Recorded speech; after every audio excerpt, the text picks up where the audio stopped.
안녕하세요. 설교 복기 시간입니다. 마가복음 5장 25 절에서 34 절을 본문으로 해서 제목은 참 특이하게 들리는 따라 이렇게 정한 설교입니다.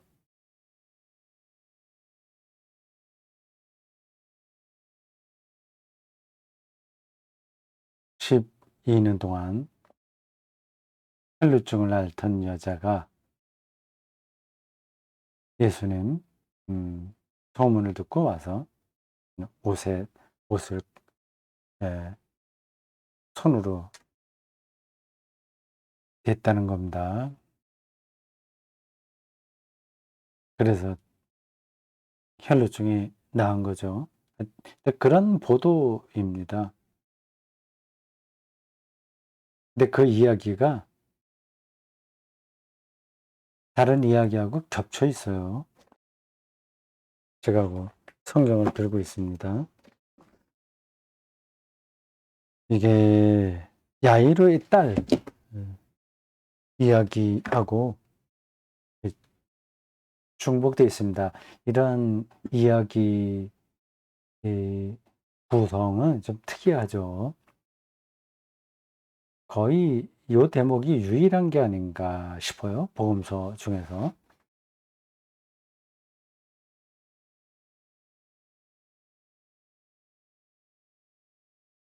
야이로는 회당장이라고 했고 그 딸아이가 12살이었다고 합니다. 그 12살이라고 하는 그 숫자하고 그리고 이 여자가 12년 동안 혈루증을 앓았다는 이야기하고 어 뭔가 그 글을 쓴 사람의 편집 의도가 엿보이죠. 공교롭게 12라는 숫자가 이 두 이야기를 아 엮어주는 하나의 암호가 되었습니다. 이 십 그 12 살짜리 소녀는 뭐 그냥 일반적이에요. 근데 혈루증을 12년 앓았다는 건 약간 특이한 표현입니다. 병을 몇 년 앓았다. 이거를 그렇게 정확하게 말하기는 힘들죠. 근데 이 편집 의도가 있는 겁니다.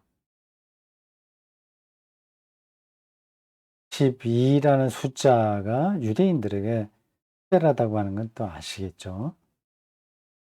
뭐 일일이 제가 거론하지 않더라도 그냥 머리에 툭툭 떠오르는 거 있지 않습니까?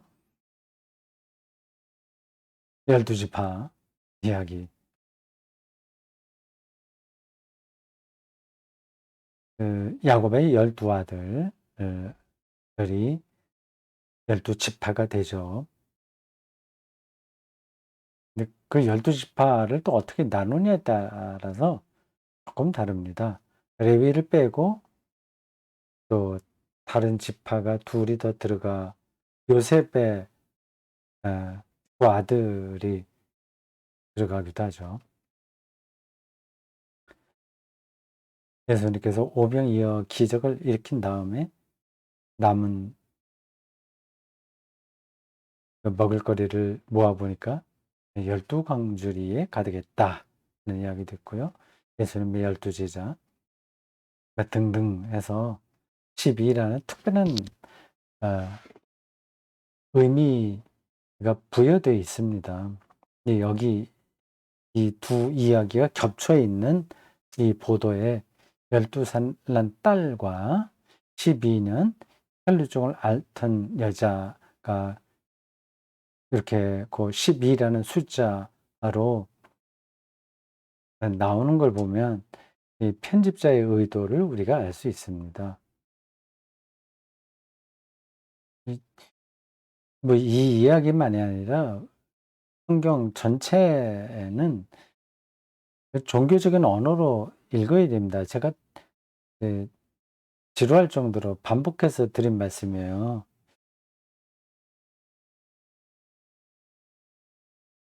일종의 시와 같습니다. 다 은유라고 보시면 좋아요. 사실적인 보도가 있긴 있으나 그 사실 보도도 사실 은유입니다. 이 모든 궁극적인 학문은 다 은유예요. 아시겠어요? 제가 최근에 체스턴의 책을 약간 좀 약간 좀 틀어서 옆에서 가져와야 되겠습니다. 체스턴이라고 영국의 작가예요. 그분의 책에도 그 비슷한 이야기가 나옵니다. 이 책이에요. 보세요. 제목이 특이하죠. 하나님의 수수께끼가 사람의 해답보다 더 만족스럽다. 이 체스턴 책은 제가 처음 봅니다. 이름은 진작에 들었죠. 뭐 진작이라고 해도 신학대학 다닐 때 20대, 30대가 아니에요. 그때 미리 보았으면 좋았을 텐데 아쉽습니다. 20대, 30대 참 중요할 때인데 그 시간 그 20대, 30대에 좀 더 치열하게 공부를 했어야 되는데 못했습니다.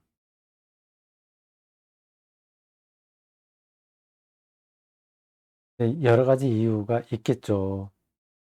그 중에 하나는 이제 내 책임 이건 내버려 두고 이제 어떤 구조, 어, 그 상황 이런 데서 책임을 찾으면 핑계처럼 들릴지 모르나 좋은 선생님을 만나지 못한 겁니다.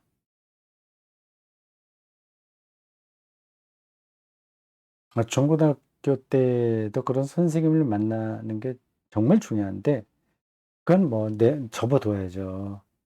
우리나라 중고등학교 교육제도에서 정말 스승다운 스승을 만나기는 힘든 거 아닙니까? 그건 접어두고 그럼 대학교에서라도 그러한 경험이 있어야 되는데 그렇지 못했어요. 신학대학에 다니면서 그런 자극을 받지 못했습니다. 그러니까 저를 가르친 선생님들이 뭐 이런 책도 모르는 거죠. 지나놓고 보니까 그런 게 점점 더 아쉬웠습니다.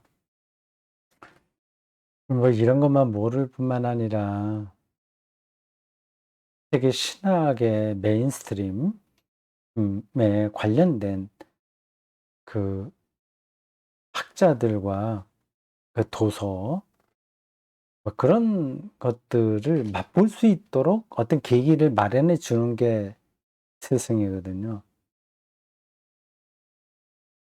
학생들이 궁금하게 여기게 해 줘야 되는 겁니다. '아 저게 뭐가 있을까? 정말 저거는 내가 연구하고 싶다. 찾아가 보고 싶다.'는 마음이 들도록 지적인 호기심을 자극해 주는 사람이 스승입니다. 그런 게 거의 없었어요. 이 체체스턴 이 영국 그 작가인데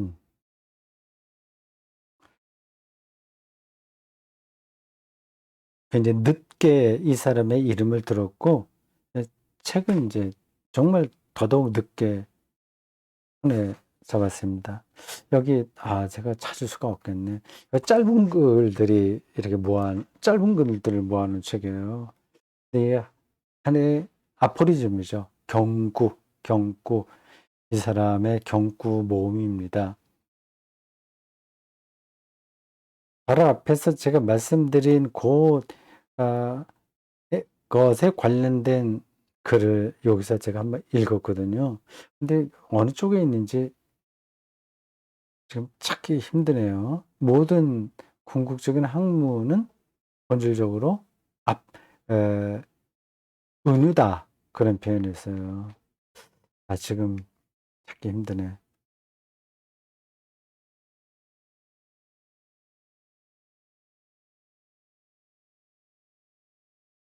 아, 여기 나오네. 다행인데.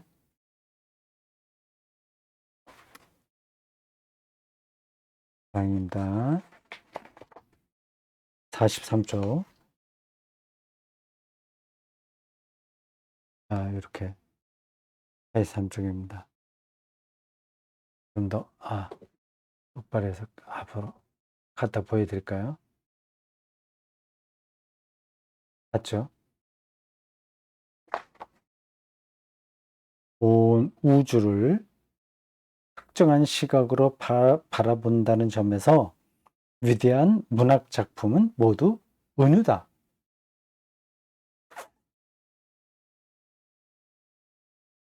은유라고 하는 말에도 여러 가지 의미가 있습니다. 그 전체를 사람은 다 뚫어보지 못하기 때문에 은유, 메타포로 말할 수밖에 없는 거죠.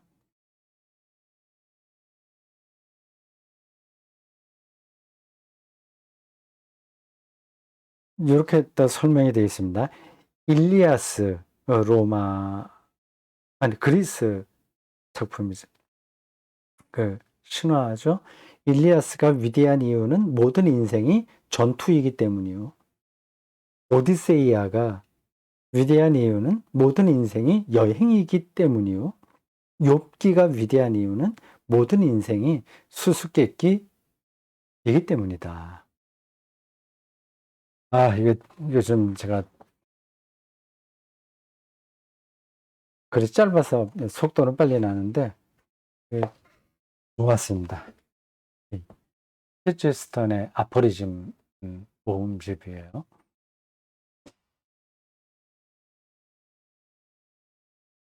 성경도 은유죠. 거기에 있는 사실을 다 부정하라는 게 아니라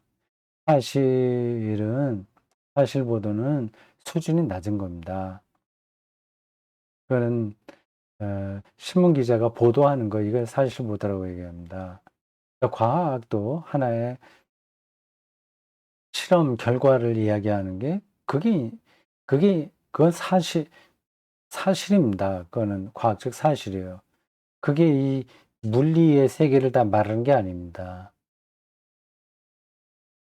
사실 보도는 기본이에요. 그거는 수준이 낮은 겁니다. 사실 보도 너머를 볼 수 있어야 되는데 그러면 이제 은유밖에 없는 거예요. 그래서 예수님께서 하나님 나라를 다 은유로 얘기하지 않았습니까? 자, 이 12년 동안 혈루증을 앓던 이 여자 사건도 기본적으로 은유로 읽어야 됩니다. 설교 전반을 통해서 그 전달됐을 거라고 보는데 이 여자의 병이 실제로 낫느냐, 낫지 않았느냐 하는 것은 이 본문을 우리가 읽는 데서 결정적으로 중요한 게 아닙니다.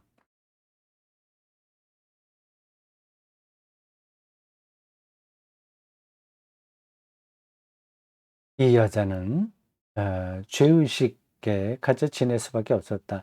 이게 더 인간의 삶을 파괴하는 힘이죠. 죄의식.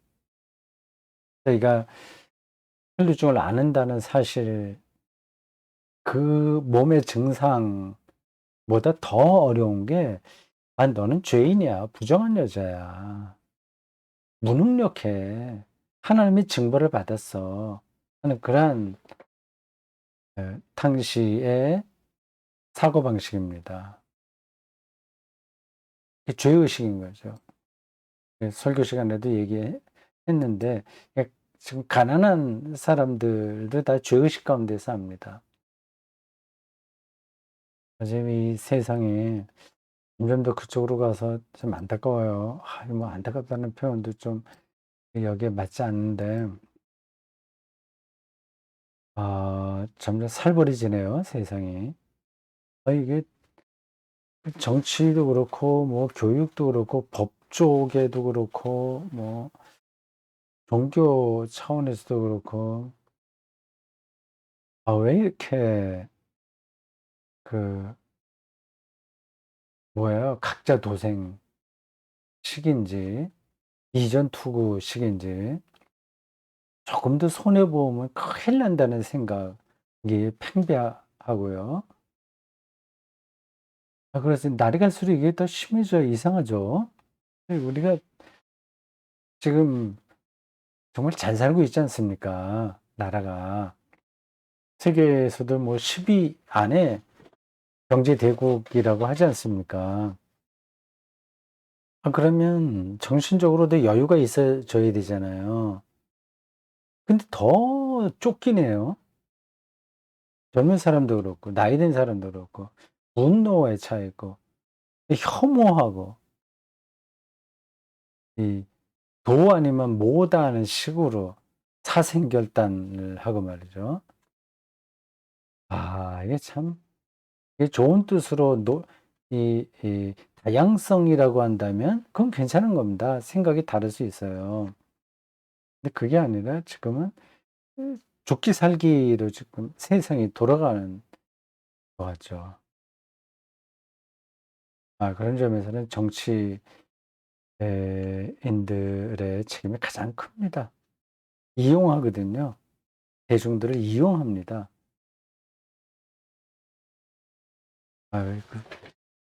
그 얘기가 옆으로 흐르는데요. 이 죄의식이 우리의 삶을 파괴하는 장본인이다 라는 말씀을 드리는 겁니다. 이렇게 되면 여기서 벗어나기 위해서 상대방을 굴복시키든지 아니면 완전히 자기를 파괴하든지 둘 중에 하나로 가게 되거든요. 12년 동안 혈루증을 앓고 있던 여자 이 이야기는 그 당시에 그 여자에게만 해당되는 게 아니고 오늘 우리들에게 똑같다. 우리도 다 이런 식으로 살고 있다 하는 거를 뭐 이미 뭐 여러분들 다 알고 계시겠지만 한 번 더 생각했으면 좋겠습니다. 정신 피폐. 요즘 뭐 젊은 사람들도 정신적으로 얼마나 피폐해 있습니까? 불만이 많아요. 그걸 인제 옆에서 부추깁니다. 언론도 부추기고 정치인도 부추기고 그래서 이용하는 거죠.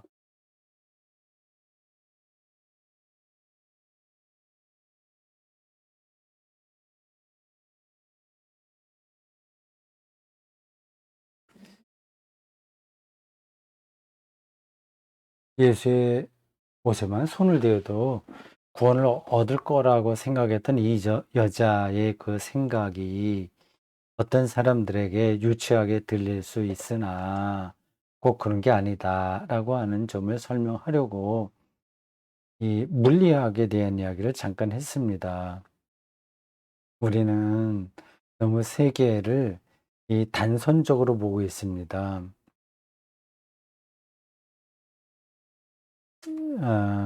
자연과학이 잘못됐다는 얘기가 아닙니다. 그거로만 세계가 다 해명되지 않는데 현대인들이 거기에만 절대적으로 기울어져 있다는 사실을 말씀드리는 거예요. 물리학도 절대적인 게 아닙니다. 이미 아인슈타인과 이 상대성 이론과 아인슈타인의 상대성 이론과 뭐 하이젠베르크나 닐스 보어나 뭐 또 누구예요 등등 많죠. 그들로 대표되는 양자역학에서 언급되었듯이 뭐 양자역학하면 불확정성 뭐 그 개념이 있지 않습니까? 확정되지 않은 거예요, 물리의 세계가. 양자의 세계로 들어가게 되면 확정되지가 않습니다. 그러니 물리학이 그러면 기본 토대가 무너지는 거죠. 딱딱 떨어져서 어떤 결과가 나올지가 100% 이게 확실해야만 그게 과학이 성립되는 거 아니겠습니까? 그게 안 된다는 거예요. 그걸 불확정성 논이라고 합니다. 그건 과학적으로 증명된 거예요. 과학이 과학의 토대가 확실하지 않다는 것을 증명한 거죠. 아이러니예요. 그런 점에서는 과학을 해야 됩니다. 근데 그 자기의 주제를 파악하고 해야 되는 거죠. 불확정성이라는 토대에서 과학이 자기 작업을 펼치고 있는데 그게 절대적이다 이렇게 얘기하면 그 통용 모순인 겁니다.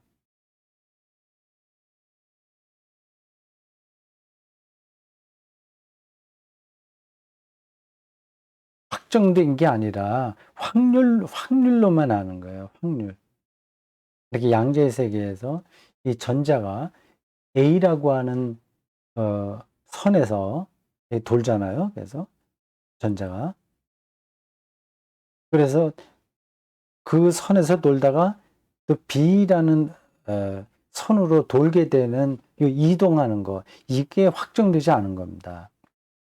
이게 계산이 나와야 과학의 엄밀성이 성립되는 거거든요. 안 되는 거죠. 불확정이니까. 그건 확률로만 얘기할 수 있습니다. A에서 B로 가는 게 확률 몇 %다. 그렇게 보는 거죠. 그래서 제가 요즘 많이 언급되고 있는 어, 어, 코로나 바이러스 항체 이야기를 했습니다. 80%, 90%만 나타나는 거예요. 과학이 100%로 말할 수 있다면 이 항체 생성도 100% 얘기를 해야 되잖아요. 세계가 그렇게 돌아가지가 않습니다. 그래서 그 예수의 옷에 손만 대면 기계적으로 자기 병이 낫는다는 게 아니라 인간의 그리고 병, 어, 그리고 치유, 생명의 파괴와 생명이 힐링되는 거, 이게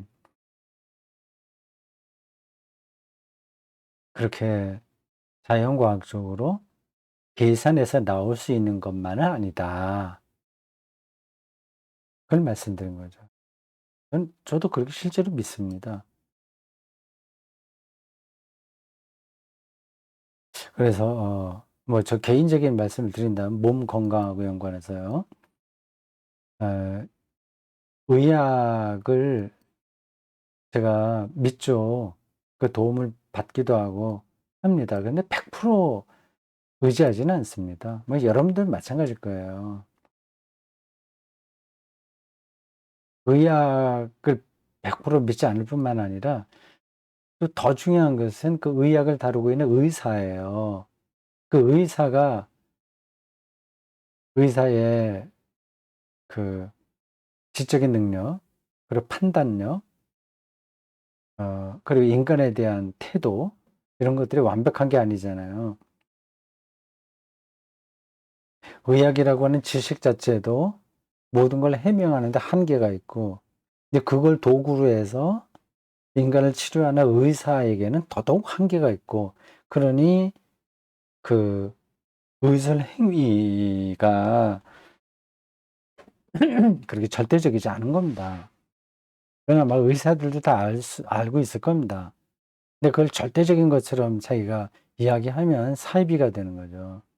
근데 그걸 한계를 알고 겸손하게 의사로서 환자를 대하면서 어떤 방법을 서로 찾아 나간다면 그런 훌륭한 의사인 거죠. 저도 그런 정도로 의사를 대합니다.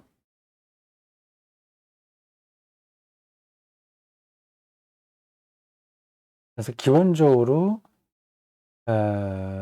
저의 기본적이라기보다도 저희가 다 아는 이야기를 또 해서 미안합니다. 우리 몸은 우리 몸이 치료하는 거거든요. 예, 기본적으로 저는 그렇게 생각한다는 거죠. 의사가 치료하거나 약을 먹어서 치료받는 게 아니라 우리 안에 있는 우리 몸 안에 있는 면역력이 나를 치료하는 거래. 이거는 뭐 다 상식적인 이야기입니다.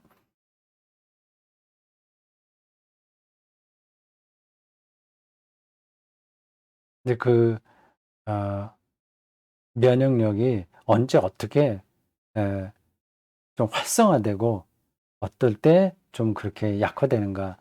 그런 점에서는 의학의 도움을 받아야 되겠죠. 자, 근데 물리학, 뭐 항체, 뭐 그 이야기를 했습니다. 한마디로 한다면 음 인간의 학문, 우리의 인식, 우리의 판단 뭐 이런 걸로 인간을 포함한 세계와 우주를 완벽하게 해명하거나 재단해 낼 수 없다는 이야기입니다. 이게 아무런 근거도 없이 제가 이렇게 말씀드린 게 아니에요. 하나님이 하시겠지 뭐 그런 차원이 아닙니다. 이건 과학적으로 맞는 이야기입니다. 그만큼 세계가 깊다, 훨씬 다이나믹하다, 더 역동적이다, 더 영적이다 이렇게 말하는 게 맞겠네요. 그런 점에서 그 성경이 이야기하는 창조론을 저는 믿습니다. 인간 창조에서 하나님의 형상으로 지음받았다고 하지 않습니까? 예, 하나님의 형상이니까 그 하나님의 본질이 담겨 있다는 건데, 그렇다면 음 우리가 그거를 어 손바닥 안에 올려 놓고 다룰 수가 없는 거죠. 아무리 해도 한계가 있는 거죠. 자, 예수님의 옷을 설교 중간에 약간 개인적인 영성 뭐 그런 차원에서 좀 설명했습니다. 예수님의 옷이 소소한 사물인데 우리가 살아가면서 만나는 그런 사물들하고 연결시켜서 생각할 수 있다고 얘기한 겁니다. 그러면서 그 소소한 사물들에 손을 대면 그 된다는 것 자체가 생명의 근원에 접속되는 거다. 이렇게 말씀드렸어요. 이건 뭐 제가 더 설명할 필요도 없습니다. 다만 그거를 느끼고 사냐, 느끼지 못하고 사느냐, 그런 차이가 있는 겁니다. 그리고 이게 얼마나 중요한지는 제가 아무리 설명해도 전달되지 않을 수 있습니다. 생각이 온통 아 주식이나 아파트나 뭐 등등등등. 그런데 이제 다 가 있는 사람에게 저 텃밭에 있는 저 도마도 익은 거 봐라. 그거 한번 만져봐. 이게 좀 대단하지. 이렇게 말을 해봐야 그래 그래. 참 보기 좋네. 참 잘 됐네. 그 농사 잘했구만. 이런 정도로 하지. 그런 정도로 느끼지. 그 토마토와 일체가 되는 경험은 불가능한 겁니다. 근데 이 소소한 것 속에서 창조의 신비를 맛보는 것이 가장 우리의 삶에서 본질이에요.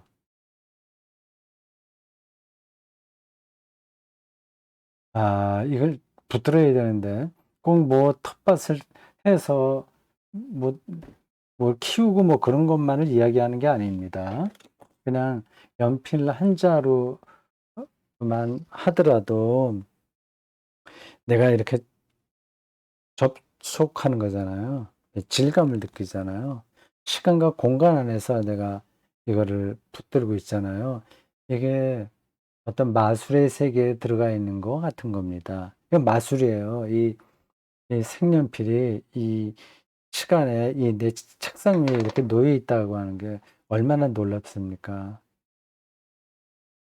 이게 재미있는 거고요. 관심을 갖게 되면 즐거운 거죠.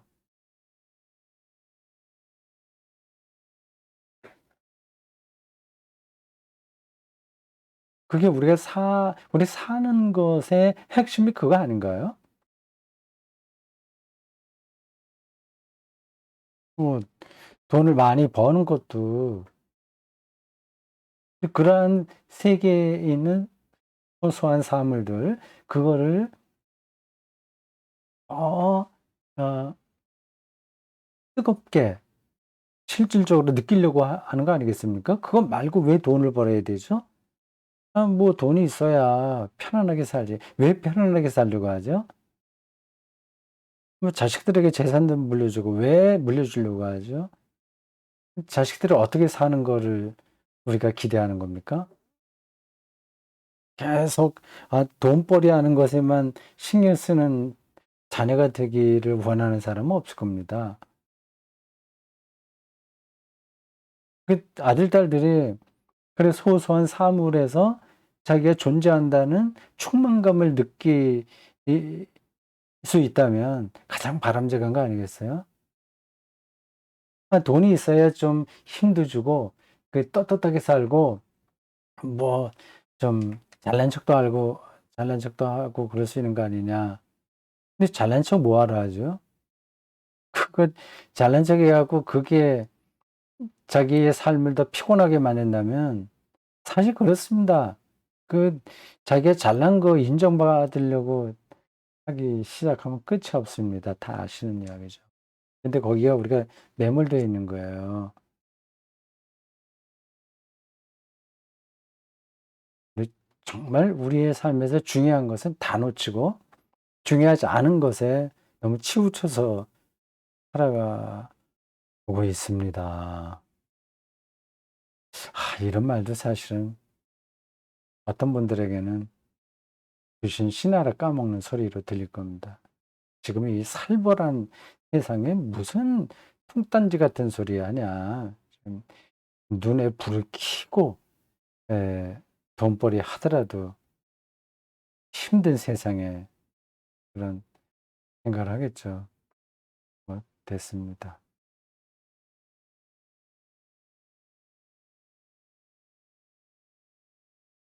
자, 그다음 탈락 보십시오. 이 여자에게 일어난 일은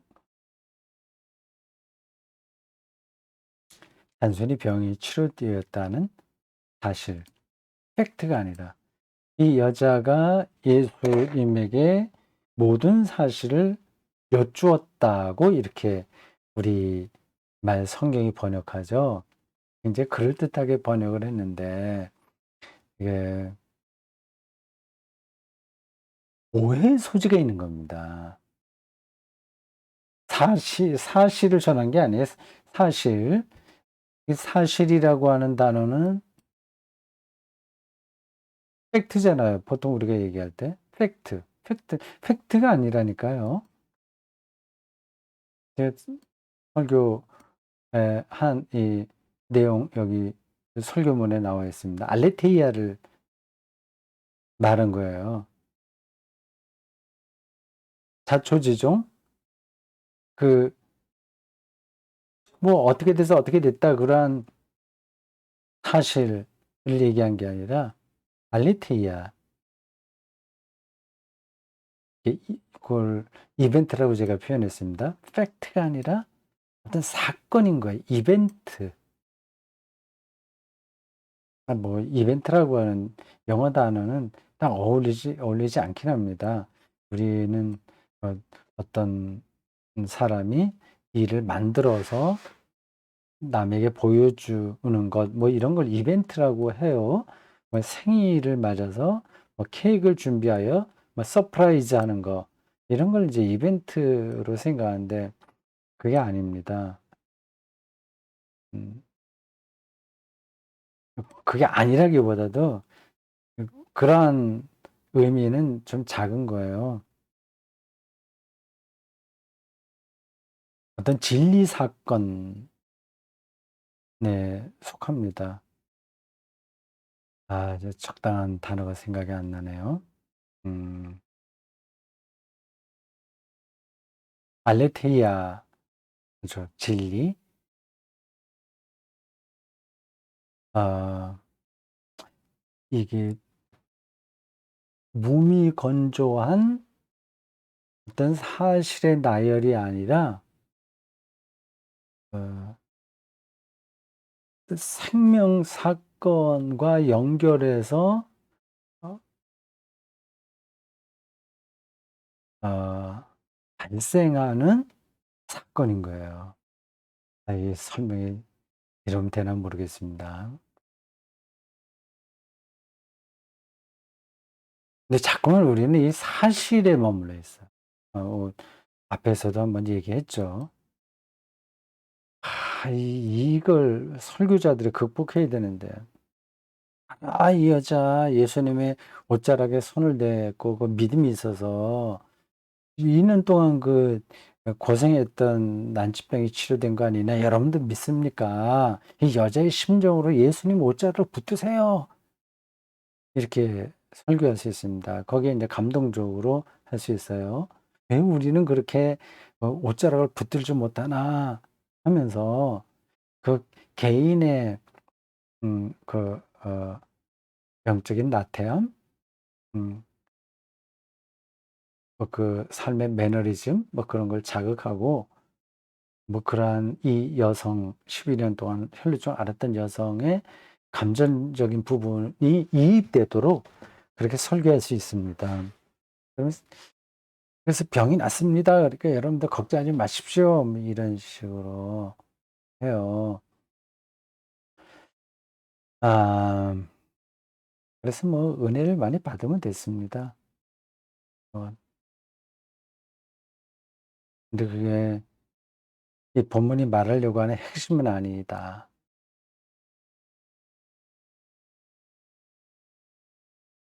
자, 됐습니다. 음,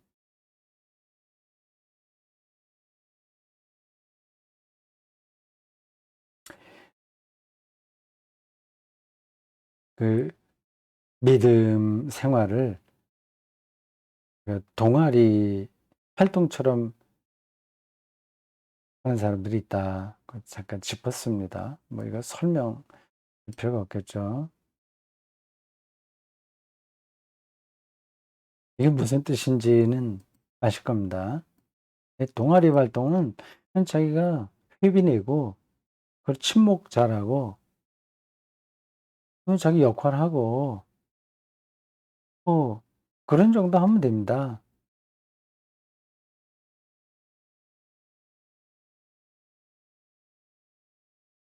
뭐, 다른 동아리 활동은 그렇게 하면 돼요. 근데, 교회 생활은 동아리가 아니라, 하나님과의 관계가 더 중요한 거예요. 동아리 활동은 동아리 회원들끼리의 관계가 더 중요하죠. 근데 이 신앙생활은 하나님과의 관계가 더 중요합니다. 이 동아리 활동하듯이 교회 생활 한다는 말은 구도 정지인의 태도가 없다는 겁니다. 신앙을 수행의 차원에서 받아들이지 않는 겁니다. 아시죠? 그걸 인정하시죠? 평생 교회 생활에서도 수행을 할 줄 몰라요. 그러니까 하나님과 가까이 가는 게 없다는 겁니다.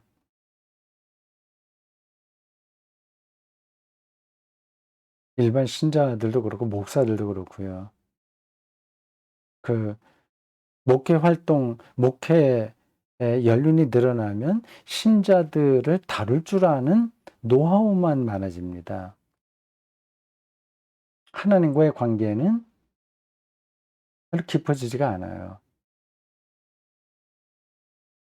그러니까 동아리 활동하는 거죠. 불행한 겁니다. 아니 뭐 그래도 뭐 재미있게 목회 성공하고 신자들도 뭐 자기 교회 뭐 인정받고 하면서 '다 좋지 않냐.' 생각할 수 있겠죠.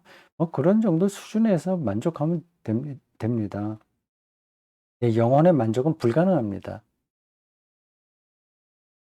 "네가 어떻게 알아?" 그렇게 질문하실지 모르겠네요. 그건 뭐 설명할 필요도 없습니다. 분명한 겁니다.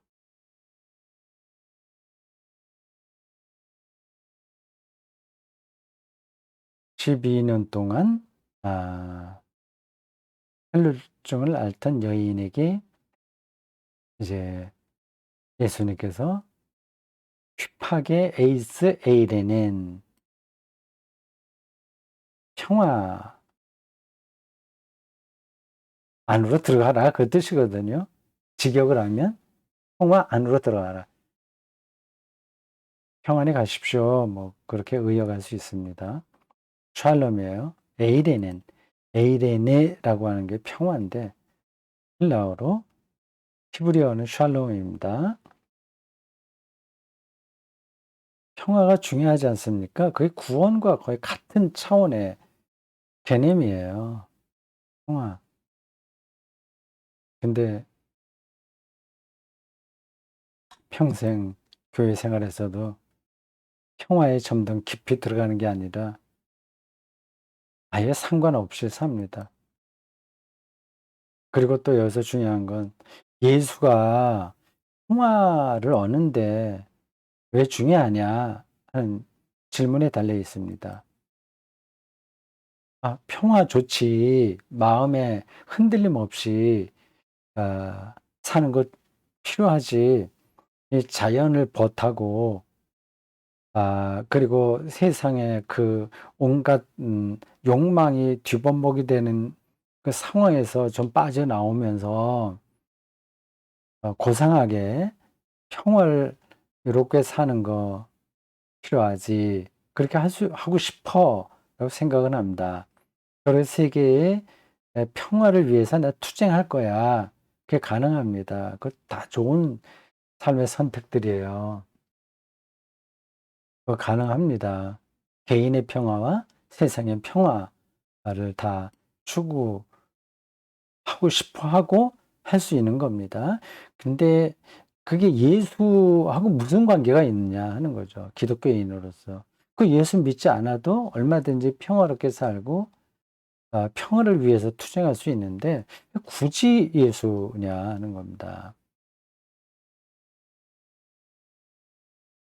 이 신앙생활을 성실하게 예 나 좀 약간 불성실하게나 근데 쭉 하다 계속 그렇게 하다 보면 어떤 쪽이든지 예수 는 줄어듭니다. 예수가 '왜 필요하지?' 그런 생각이 듭니다. 그 예수 없이도 '난 평화롭게 살 수 있어.' 그런 생각이 무의식에 떨어져 있는 거예요. 목사들도 많이 그럴걸요? 그 예수 없어도 얼마든지 목회할 수 있습니다. 그게 자기 스스로 그 무의식에 그게 자리 잡고 있습니다. 얼마든지 그 목회 노하우가 있으니까 그 인격적으로 잘 대해 주면서 교회 공동체를 활성화시킬 수 있습니다. 그리고 나름으로 또 은혜 받는다고 할 수 있고요. 근데 굳이 거기서 예수가 왜 필요하냐는 겁니다. 이거 여기서 또 그것에 대한 설명을 길게 하지 않겠습니다. 근데 이게 예수가 빠지면 아 건전한 종교인은 될 수 있으나 그리스도인은 될 수 없습니다. 예수의 제자는 될 수가 없습니다.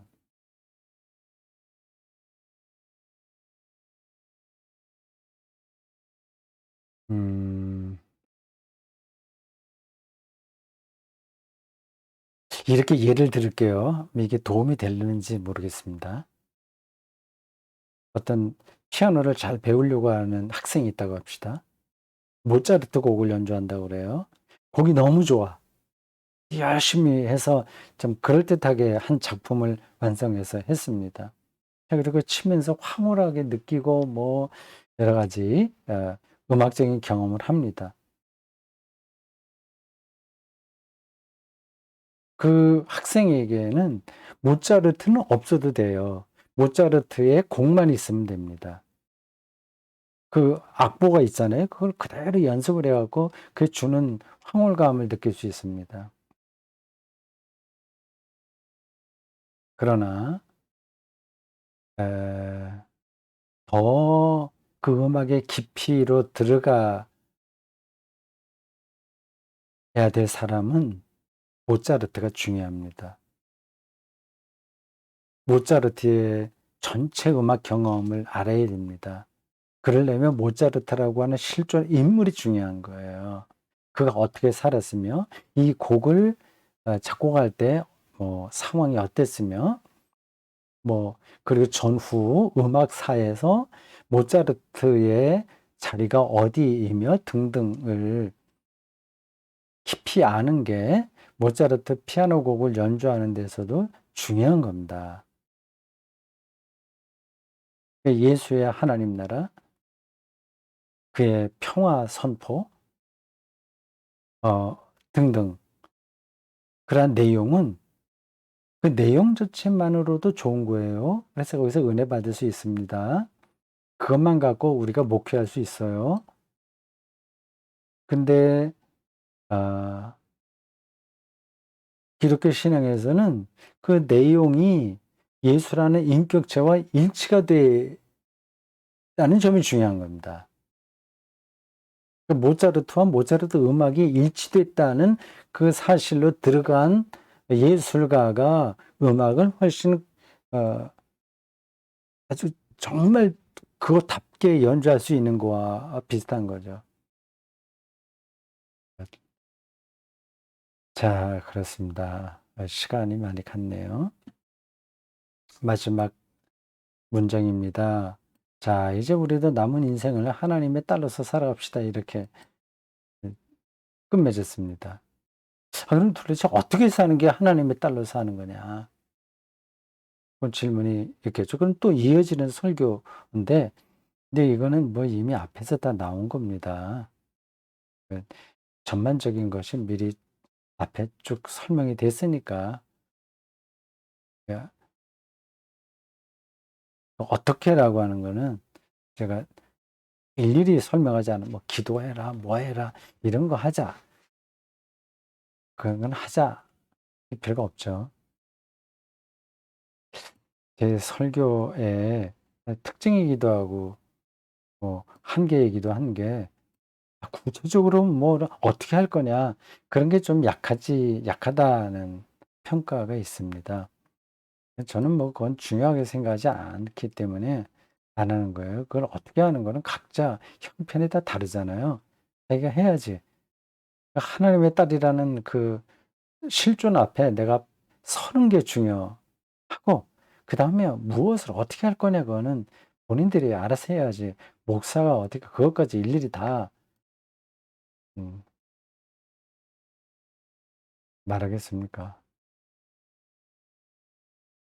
자, 오늘 여기까지 하겠습니다.